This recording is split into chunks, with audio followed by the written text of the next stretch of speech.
desvios nutricionais e doenças associadas às carências, aos excessos e aos erros alimentares. O meu grupo é composto por mim, Fernanda Carla, Anne Caroline, Augusto Gustavo, Letícia, Rafaela, Cláudia e Laninha. Desnutrição energético-proteica. A desnutrição energético-proteica pode ser definida como uma doença multifatorial de alta letalidade, capaz de promover diversas alterações fisiológicas na tentativa de adaptar o organismo à escassez de nutrientes. Geralmente é prevalente em regiões na qual a população se encontra em situações socioeconômicas precárias. E o fator secundário é a ingestão de alimentos é insuficiente como resultado do aumento das necessidades energéticas e, consequentemente, distúrbios ou fármacos que interferem na utilização dos nutrientes. E as causas e a classificação é que a desnutrição ela pode ser classificada em 3 níveis, como leve, moderado ou grave, e vai ser utilizado a porcentagem do peso esperado em relação à altura esperada. Então, ela é leve quando é 85% a 90%, ela é moderada quando é 75% a 85%, e ela é considerada grave quando está abaixo de 75%. E aqui tem alguns fatores que podem gerar esse quadro de deficiência energética proteica, que é, por exemplo, o desmame precoce, fatores culturais, fatores socioeconômicos e também a renda familiar. Apesar dos estudos epidemiológicos indicarem a diminuição da prevalência da desnutrição proteica energética grave no Brasil, a doença ainda continua sendo considerável um problema de saúde pública no país, especialmente em regiões norte e nordeste e também na zona rural do Brasil, né? Olá, eu sou a aluna Anne Caroline e vou falar um pouco dessas anemias carenciais. Essas anemias, elas representam um grupo de alterações no qual, apesar de não, apesar de não apresentar doença específica, a carência de elementos essenciais para a produção de hemácias, o ferro, folato ou vitamina B12. É, é importante lembrar que essa anemia ela pode estar ocorrendo em qualquer idade, só que ela é bem mais frequente em crianças, devido a uma grande necessidade, né, de uma produção de célula nessa fase para a frente do crescimento.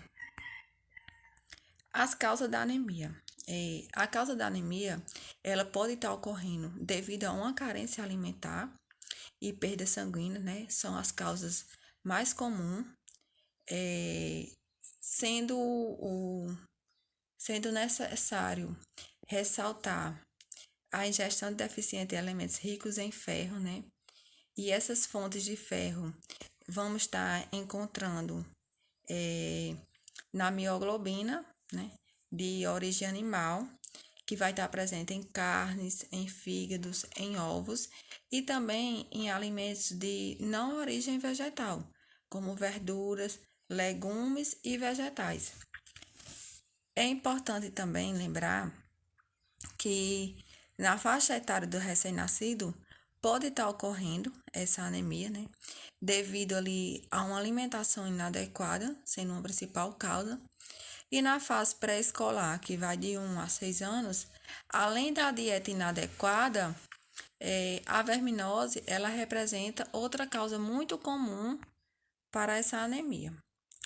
Além da deficiência de ferro, a dieta inadequada ela pode estar levando à carência, a carência de outros elementos essenciais, como vitamina B12, ácido fólico e proteína, né? Sendo a vitamina B12 e as proteínas sendo encontradas em carne e o ácido fólico encontrado ali em verduras cruas.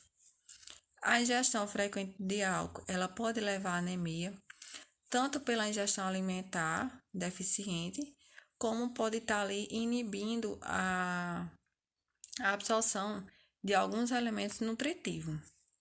Os sintomas mais frequentes que podem estar ocorrendo devido a essa anemia é tontura, falta de ar, dores de cabeça, fadiga muscular, sonolência, irritabilidade, entre outros. O diagnóstico.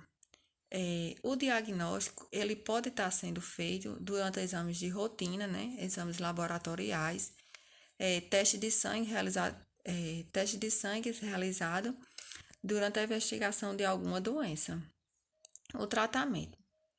O tratamento, se a causa dessa anemia for por uma carência alimentar, a conduta correta a ser feita é a correção nutricional e a reposição desses elementos carentes. A prevenção e tratamento da anemia. Ela vai desde a introdução de alimentos complementares, estimular o consumo de alimentos fontes de ferro, bem como aqueles que aumentam sua biodisponibilidade. Nesse slide aqui, nós temos algumas imagens que mostram os alimentos que são fonte de ferro, como carnes vermelhas, fígados, leguminosas, tem grão de bico, lentilha, vegetais escuros, temos a quinoa, a aveia, temos a amamentação, que é muito importante, né? Que essa amamentação, ela ocorra até o 6º mês de vida da criança, né? Porque o alimento, o leite, ele é um alimento completo para a criança.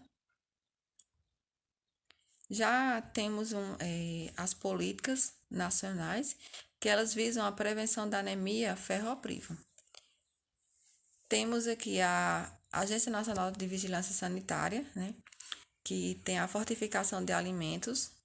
Essa fortificação vai ser das farinhas de trigos e milhos, com fumarato ferroso e sulfato ferroso, de 4 a 9 mg por 100 gramas de farinha. Temos outro programa também, que é o NutriSUS, né? Uma estratégia do NutriSUS, que vai estar ofertando ali sachê com 15 micronutrientes em pó na rotina escolar, né?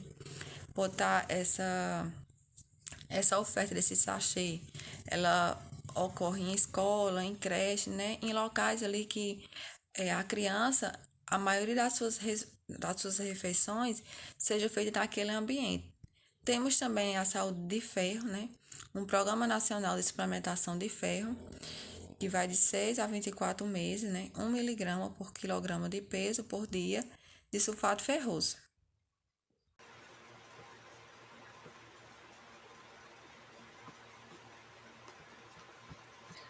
Bom, vamos falar um pouco sobre hipovitaminose A, que é a deficiência da vitamina A no nosso corpo e que a ausência dela pode nos trazer diversos problemas para a saúde. Alguns sinais e sintomas que o paciente apresenta é a cegueira noturna, que já gera uma suspeita clínica, direcionando o paciente para o tratamento, né? Tem um diagnóstico mais preciso, a queratose conjuntival e a síndrome xeroftálmica. É uma vitamina lipossolúvel, então é super importante que a gente preste atenção em consumir alimentos que façam que a gente consiga absorver melhor ainda essa vitamina A no nosso corpo. E 90% é estocado no fígado, o que não significa que a gente possa negligenciar o consumo através da alimentação. Fontes dietéticas de origem animal seria o óleo do peixe, o fígado, a gema do ovo, vegetais folhosos verdes como couve, espinafre, brócolis, cenoura também. E, através de uma dieta equilibrada, como alimentos fonte de vitamina A que eu acabei de dizer, é possível obter quantidades adequadas de vitamina no nosso corpo. Nada do que uma alimentação equilibrada não nos ajude a conseguir quantidades adequadas da vitamina A. E o tratamento é feito com palmitato de vitamina A, mas também deve-se evitar a administração diária prolongada de grandes doses, porque também o excesso causa problemas, e em especial em lactância por conta da toxicidade.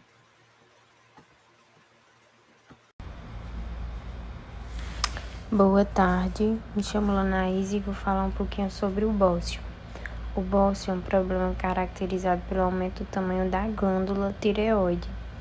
Esse aumento é ocasionado pela ausência de iodo, que é um nutriente fundamental para a síntese dos hormônios tireoidianos, fazendo com que essa glândula aumente de tamanho como uma forma de compensação. Seus principais sintomas são o aumento do volume da tireoide, que é percebido por meio do inchaço no pescoço. E o tratamento é feito, o médico pode indicar uma suplementação de iodo com concentração 10 vezes superior à dose diária recomendada, até que o funcionamento da tireoide seja considerado normal. Além disso, pode ser recomendada a suplementação do sal com iodo e o consumo de alimentos ricos nesse elemento, como peixes, ovo, leite e queijos, por exemplo. E agora vamos falar sobre o cretinismo edêmico. O cretinismo edêmico é uma doença mental causada pelo hipotireoidismo congênito durante o desenvolvimento do recém-nascido. O que é que ocorre? Ocorre uma ausência do hormônio tiroxina que atrapalha o amadurecimento cerebral. E aí, existem dois tipos de cretinismo edêmico, o neurológico e o mixedematoso. No caso do neurológico, ocorre lesão cortical, espasticidade, surdez neurosensorial ou hipotireoidismo na vida adulta. Já no caso do mixedematoso, vai ocorrer uma atrofia na tireoide, deficiência mental severa e hipofunção tireoidea. E o diagnóstico ele se dá logo após o nascimento do bebê, através do teste do pezinho. E aí, quando essa criança nasce, ela nasce normal, até porque, enquanto ela está no ventre, a mãe ela acaba suprindo essas necessidades. E aí, os sintomas aparecem semanas após o nascimento e eles podem levar a sequelas irreversíveis. Aí, por isso que é importante que o tratamento seja precoce, logo após o nascimento, porque senão acaba causando essas sequelas que eu acabei de mencionar. E aí as manifestações clínicas, elas variam muito. Elas podem causar deterioração mental, inchaço na pele, maturação óssea e puberdade atrasada, macroglóssia, que é essa língua inchadinha aqui, e retenção de líquido, especificamente ao redor dos olhos, como vocês podem ver aqui, ó. Os olhos das pessoas ficam bem inchados. E também baixa estatura também é bem comum nesse caso. E o tratamento ele se dá através da reposição precoce do hormônio ou também pela tiroxina em comprimido, mesmo para recém-nascido. Só que no caso de recém-nascidos, esses comprimidos eles devem ser amassados e misturados com leite materno ou leite em pó ou com água. Você amassa, mistura e dá para o bebê.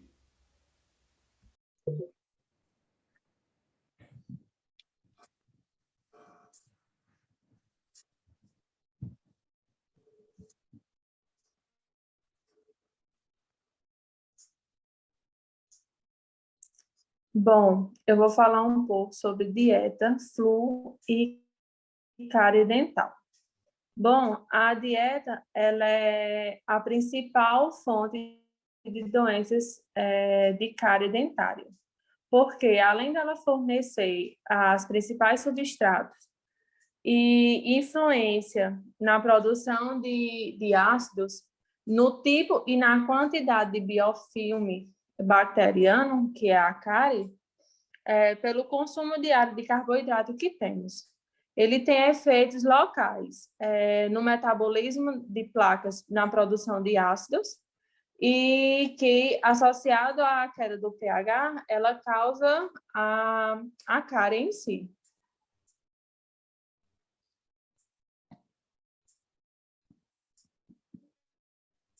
Bom, vou falar sobre cárie. Cárie nada mais, nada é do que restos que a gente deixa de alimentos na boca, principalmente por restos de açúcar, que isso produz um ácido, que esse ácido corrói as minerais de nossos dentes e acaba quebrando, que é justamente a forma da cárie. E o flu, nada mais, nada menos do que é uma proteção nos nossos dentes. Que o flu, se você fazer a aplicação certinha no seu dentista, ele cria uma proteção, tipo uma capa, protegendo o dente sobre isso em si, sobre o resto de alimento que às vezes que a gente deixa, a falta de escovação de dente, resto de açúcar. Então, ele vai proteger e tentar diminuir essa formação de cárie. Valeu. Bom, sobrepeso e obesidade. O sobrepeso é quando uma pessoa ela pesa mais do que é considerado saudável ou normal, para a idade, o sexo e o tamanho. A obesidade é quando uma pessoa possui gordura corporal em quantidade excessiva. Embora uma pessoa com sobrepeso ela tenha um acúmulo de peso corporal, ela pode não ter gordura excessiva acumulada em seu corpo. Uma forma de diferenciar o sobrepeso e a obesidade é calcular o IMC, que é de 25 a 29,9, e a pessoa já é considerada com sobrepeso. E com obesidade, o IMC ele é igual ou superior à marca de 30, isso indica que o acúmulo de gordura por todo o corpo supera a quantidade de massa muscular no organismo.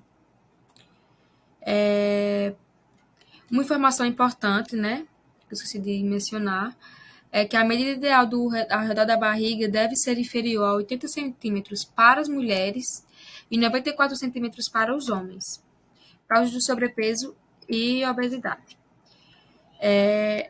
A má alimentação, o açúcar, a gordura e os carboidratos são alimentos ricos em calorias e eles são usados como fonte de energia para o corpo. Mas quando ele é utilizado em forma excessiva, são armazenados na forma de gordura, favorecendo o sobrepeso e aumentando o risco da obesidade. A falta de atividade física é uma das principais causas da obesidade, especialmente porque não existe o balanço entre o que a pessoa ingere de alimento e as calorias que essa pessoa gasta. A predisposição genética, a genética ela está envolvida na causa da obesidade, principalmente quando os pais eles são obesos, porque quando tanto o pai como a mãe são obesos, o filho tem 80% de chances de desenvolver a obesidade. Alterações dos níveis de leptina e grelina. Leptina e grelina são dois hormônios importantes para regular o apetite, e quando o seu funcionamento eles não está devidamente regulado, a pessoa ela pode sentir mais fome do que o normal, acabando por comer uma maior quantidade de comida e mais vezes durante o dia. Alterações hormonais, que são os distúrbios, alterações hormonais, né? Que geralmente são a causa exclusiva da obesidade, e somente cerca de 10% das pessoas que têm alguma dessas doenças têm maior risco de ser obesa, que é a síndrome hipotalâmica, a síndrome de ovários policísticos, deficiência de hormônios do crescimento, entre outros. Distúrbios emocionais, que a perda de uma pessoa próxima do emprego ou uma notícia ruim ele pode levar a um sentimento de tristeza profundo ou até mesmo a depressão, causando assim, né, o aumento de consumo de alimentos durante o dia. A diminuição da dopamina. A dopamina é um neurotransmissor produzido naturalmente pelo corpo. Ele é responsável pela sensação de prazer, bem-estar e saciedade, além de outras funções.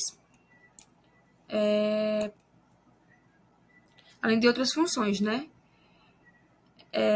Como motivação e memória. E ele age no cérebro.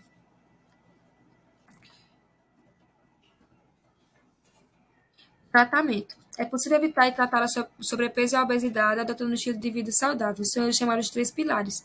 A reeducação alimentar, que deve-se abandonar açúcar, gordura, alimentos industrializados, investir em alimentos naturais, como frutas, legumes e verduras. Deve-se preferir carnes magras, como o frango, o peixe, e substituir doce por fruta. Exercícios físicos, né? Que A atividade física é uma ótima aliada para a saúde e deve-se começar a fazer caminhada por meia hora por dia e aumentar o ritmo a cada mês. E nunca parar os exercícios. E o sono e o descanso. Que uma boa noite de sono, que é de entre 6 a 8 horas diárias, ajuda a manter o organismo saudável. E dessa forma você não sentirá fome em horários inapropriados. Que são as nossas referências.